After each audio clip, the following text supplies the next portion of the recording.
Whether you've already booked or are considering booking a room at the Sheraton Atlanta Hotel, we're here to give you everything you need to know beforehand.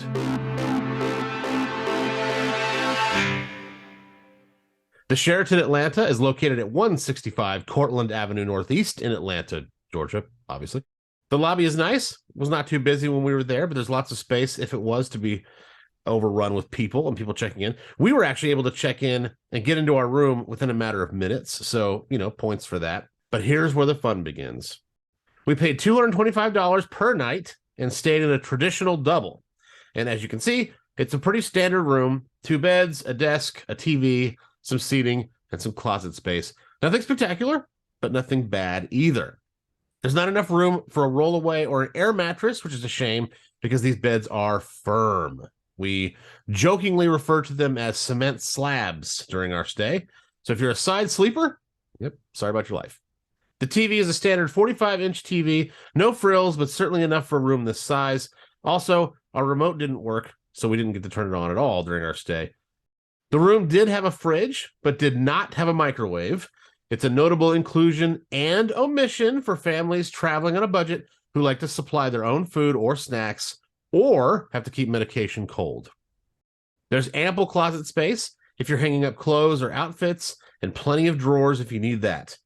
There was this waste of space between the door and the closet, however. It was just kind of there.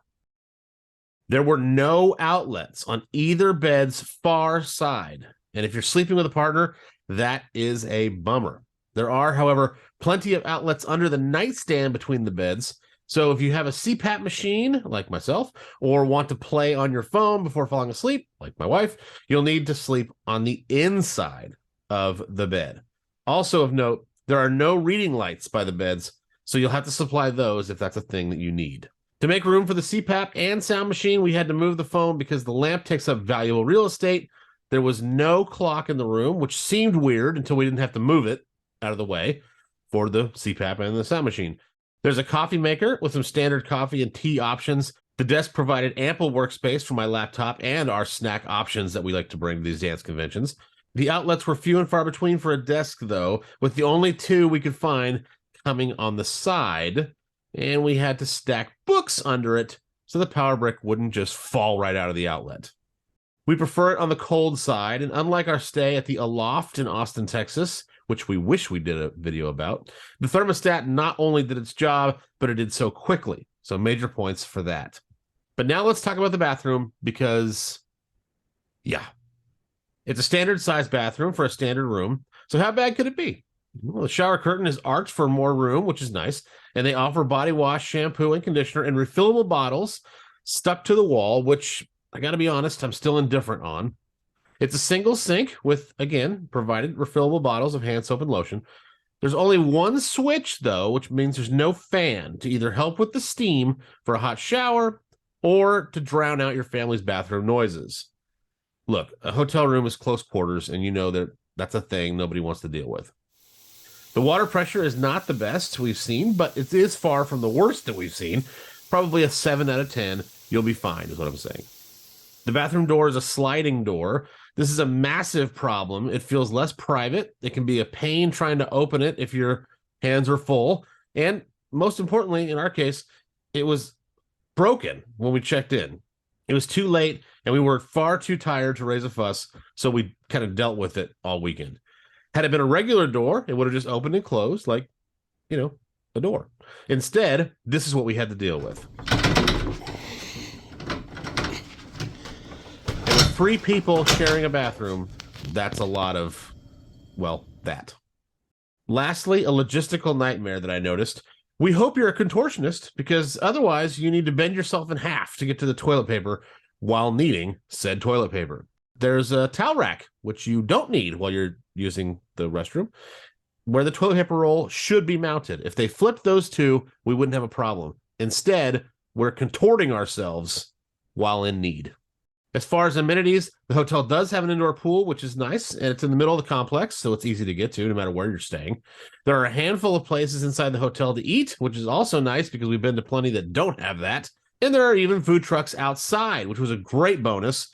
One more popular earlier in the day, and the other more popular later in the day. The Sheraton Atlanta is old, and they're not exactly hiding it. There's rust on the light fixtures, and they clearly haven't updated their hallway's informational placards in years.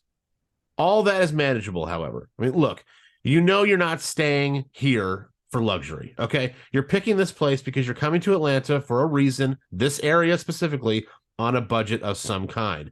So you can get over the rusty light fixtures. It's not important. You can get over your room number, maybe not looking like the other room numbers for some reason. But what's hard to overlook is the parking situation. It's $35 a night to self-park, and you'll gladly pay that. The surrounding area isn't the best, and that $35 keeps your car somewhat secure, even though they don't guarantee security. The parking lot is old, it is dingy, and the elevator was broken. So if you park on the 3rd, 4th, or 5th floors, you're carrying all your crap up 6, 8, or 10 flights of stairs just to get back to your car. And even if you're like, oh, I run for fun, I'm in shape, bring on the stairs. Well, first of all, good for you. Second of all, it's really unsafe regardless of what shape you're in. Whether the elevator is working or not, you've got to walk down the same lane cars use to drive into the garage, and the only thing protecting you and your road-weary kids?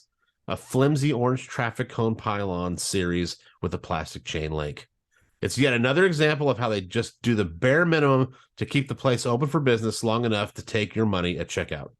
The bottom line is, if you're coming to Atlanta and need to stay in this specific area, pick one of these nicer 2 hotels instead, the Marriott Marquis or the Hilton. But if you insist on staying here, our final grade is a D+. Was it adequate? Yes. Was it enjoyable? Absolutely not. The beds were like cement slabs, like I said before. The bathroom had major issues. The parking lot was unsafe, and they clearly don't care enough to fix even basic things that would probably take 15 minutes.